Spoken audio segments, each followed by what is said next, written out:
कृष्णा, राधे राधे। पितृपक्ष चल रहा है और आज सुनेंगे पितृपक्ष में सुनी जाने वाली पौराणिक कथा कि कैसे कर्ण की एक भूल के कारण मनाया जाता है 16 दिन का पितृपक्ष। हिंदू धर्म में पितृपक्ष की अवधि का बहुत ही महत्वपूर्ण माना जाता है। इस अवधि में पितरों के निमित्त श्राद्ध, तर्पण और पिंडदान आदि करने का विधान है। माना जाता है कि इनसे उन्हें तृप्ति मिलती है और वे हमें सुख समृद्धि का आशीर्वाद देते हैं। यह भाद्रपद पूर्णिमा से अश्विनी अमावस्या तक चलता है। पितरपक्ष में तर्पण और पिंडदान से पितर प्रसन्न होते हैं। पितरपक्ष लगभग 15 दिन की अवधि होती है, जिसमें लोग अपने पूर्वजों को भोजन व तर्पण आदि कर उन्हें श्रद्धांजलि देते हैं। माना जाता है कि इस समय पितृलोक से धरती पर आते हैं। देखा जाए तो यह पितरों की कृपा प्राप्ति के लिए एक उत्तम समय माना गया है। वहीं अगर कोई व्यक्ति पितर दोष से परेशान है तो पितरपक्ष में वह इससे छुटकारा पाने के उपाय भी कर सकता है, जो लाभकारी साबित होते हैं। पितरपक्ष की शुरुआत भाद्रपद पूर्णिमा से होती है और यह अश्विनी माह की अमावस्या तिथि तक चलता है। इस बार पितरपक्ष 17 सितंबर 2024 से शुरू हो गया है, जो 2 अक्टूबर तक रहेगा। इस दौरान लोग अपने पितरों के निमित्त अश्विनी कृष्ण पक्ष में तर्पण और श्राद्ध कर्म आदि करते हैं। इन्हीं श्राद्धों के नाम से भी जाना जाता है। सभी पितर पक्ष चल रहा है और 16 दिन श्राद्ध पक्ष में सनातन धर्मी अपने पितरों को याद करते हैं और उनकी आत्मा की शांति के लिए सभी वैदिक अनुष्ठान करते हैं। लेकिन बहुत कम लोग जानते हैं कि 16 दिन का पितृपक्ष दानवीर कर्ण की एक भूल के कारण मनाया जाता है और कर्ण के कारण ही पितृपक्ष मनाने की परंपरा शुरू हुई थी। आइए जानते हैं इसके पीछे क्या धार्मिक मान्यता है। पुराणों के मुताबिक पितृपक्ष में दान पुण्य का विशेष विधान होता है और इसका फल जीवात्मा को स्वर्गलोक में प्राप्त होता है। महाभारत के अनुसार सबसे पहले महातपस्वी अत्रि ने महर्षि निमि को श्राद्ध के बारे में उपदेश दिया था। इसके बाद महर्षि निमि ने श्राद्ध करना शुरू किया। महर्षि को देखकर अन्य ऋषि मुनियों ने पितरों को अन्न देने लगे। लगातार श्राद्ध का भोजन करते करते देवता और पितर पूर्ण हो गए। पुराणों में भी पितरपक्ष को बहुत ही अधिक महत्व दिया गया है। कई सारी पौराणिक और लोक कथाओं में भी इसका वर्णन है, लेकिन बहुत कम लोगों को यह पता होगा कि महाभारत में क्या किया गया था। बता दें कि पितरपक्ष में श्राद्ध की शुरुआत महाभारत काल से चली आ रही है।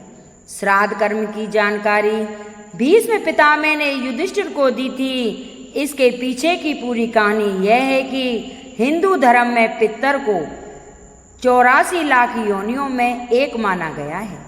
मान्यता है कि विभिन्न लोकों में रहने वाले ये दिव्य आत्माएं संतुष्ट होने पर व्यक्ति पर अपना आशीर्वाद बरसाती हैं, जिससे मनुष्य को धन, यश, कीर्ति आदि की प्राप्ति होती है और कुल की वृद्धि होती है। इस तरह से देखें तो पितृपक्ष के दौरान किए जाने वाला श्राद्ध पूर्वजों के प्रति अपनी श्रद्धा और कृतज्ञता को व्यक्त करने का माध्यम है, जिससे प्रसन्न होकर पितर सुख समृद्धि प्रदान करते हैं।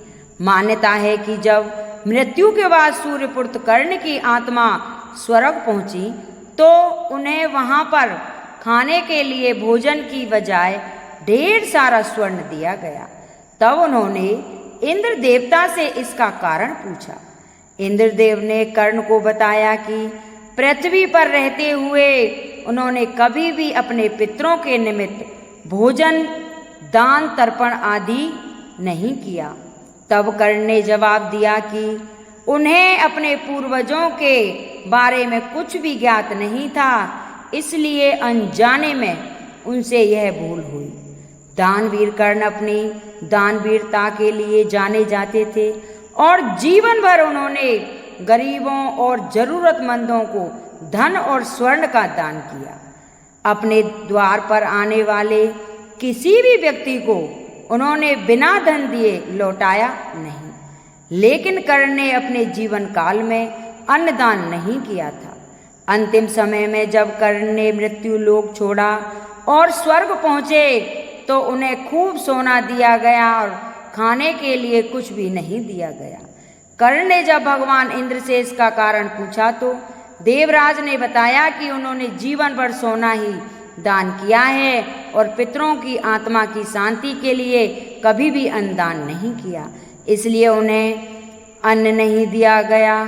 तब कर्ण ने इस बात को लेकर अनभिज्ञता जाहिर करते हुए कहा कि मुझे अन्नदान के महत्व की जानकारी नहीं थी।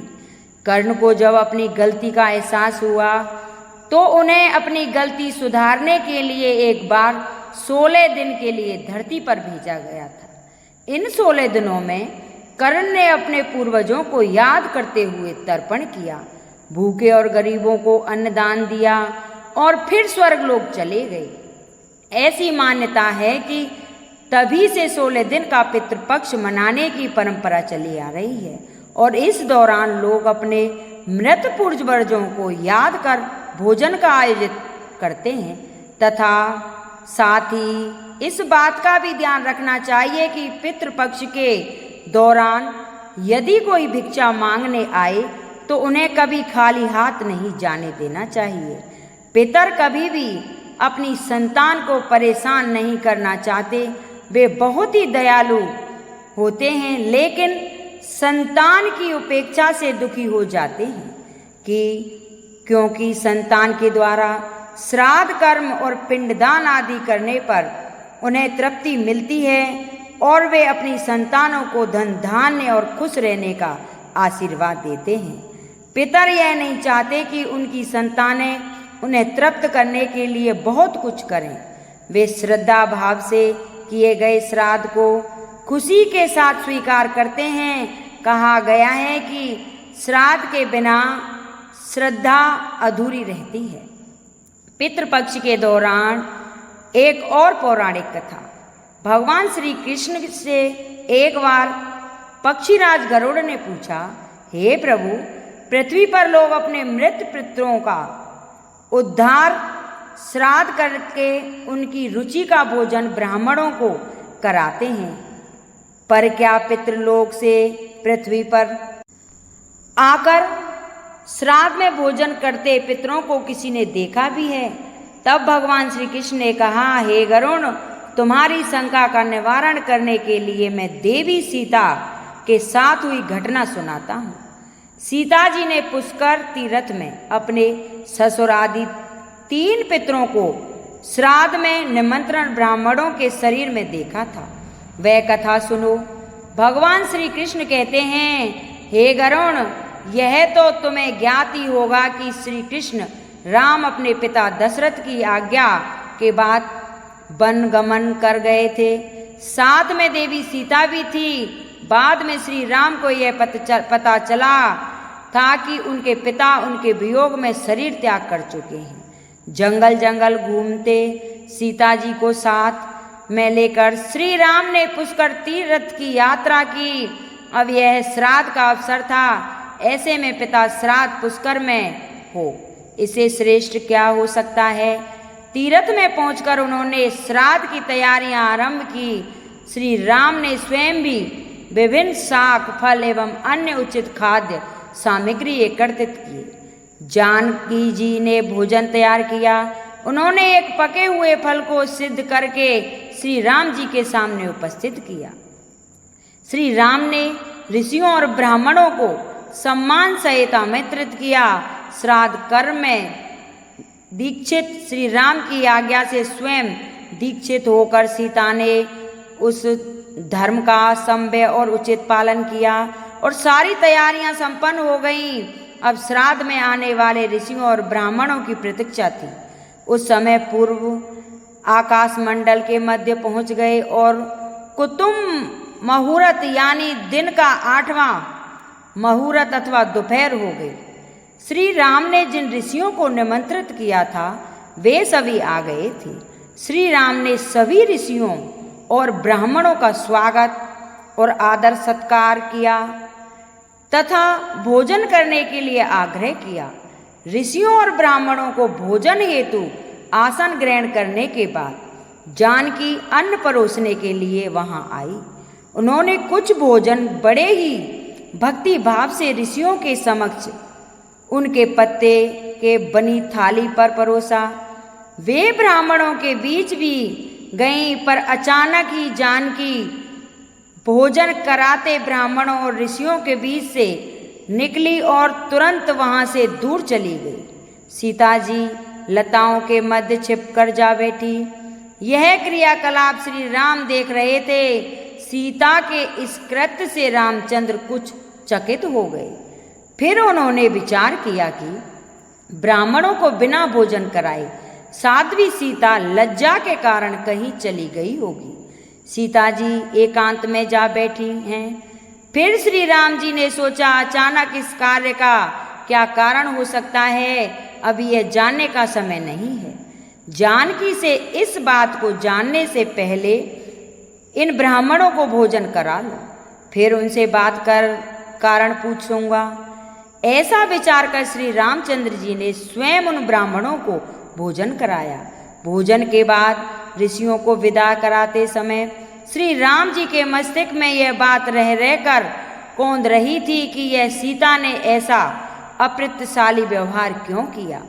उन ब्राह्मणों के चले जाने पर श्री रामचंद्र जी अपनी प्रियतमा सीता जी से पूछा, ब्राह्मणों को देखकर तुम लताओं की ओट में क्यों छिप गई थी?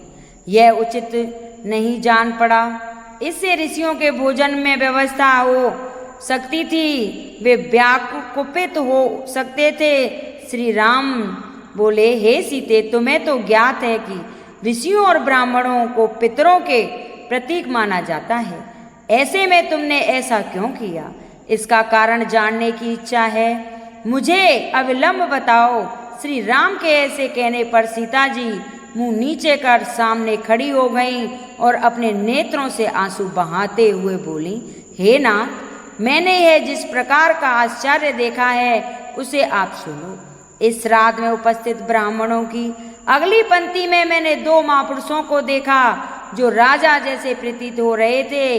ऋषियों और ब्राह्मणों के बीच सजे धजे राजा महाराजा जैसे महापुरुषों को देख मैं अचरज में थी। तभी मैंने आपके पिताश्री के दर्शन भी किए।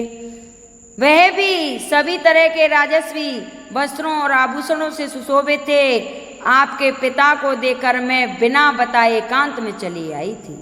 मुझे न केवल लज्जा का बोध हुआ, वरन मेरे विचार में कुछ और भी आया। तभी निर्णय लिया, हे प्रभु, पेड़ों की छाल, बक्सल और मृग छाल धारण करके मैं अपनी ससुर के सम्मुख कैसे जा सकती थी? मैं आपसे यह सत्य ही कह रही हूँ। मैंने अपने हाथ से राजा को वह भोजन कैसे करा सकती थी जिसके दासों के भी दास कभी वैसा भोजन नहीं कर सकते।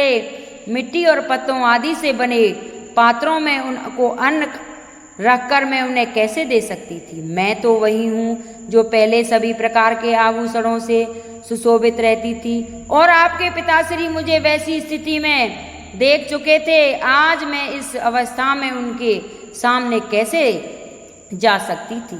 उनके मन को भी क्षोभ होता, उनको क्षोभ में कैसे देख सकती थी? क्या यही कहीं से उचित होता? इन सब कारण से लज्जा के कारण मैं वापस हो गई और किसी की दृष्टि ना पड़े, इसलिए सदक लताओं में आ बैठी। गरुड़ जी बोले, हे भगवान, आपकी इस कथा से मेरी शंका का उचित निवारण हो गया है कि श्राद्ध में पितृगण साक्षात प्रकट होते हैं और वे श्राद्ध का भोजन करने वाले ब्राह्मणों में उपस्थित रहते हैं। तो ये थी पितृपक्ष में सुनी जाने वाली कथा। अगर किसी माता बहन को अगर अच्छी लगी हो तो लाइक करें, शेयर करें, सब्सक्राइब करें और कमेंट बॉक्स में हर हर महादेव जरूर लिखें। हमारी ये वीडियो आपको पसंद आई हो तो इसे सब्सक्राइब जरूर करें। बोल शंकर भगवान की जय।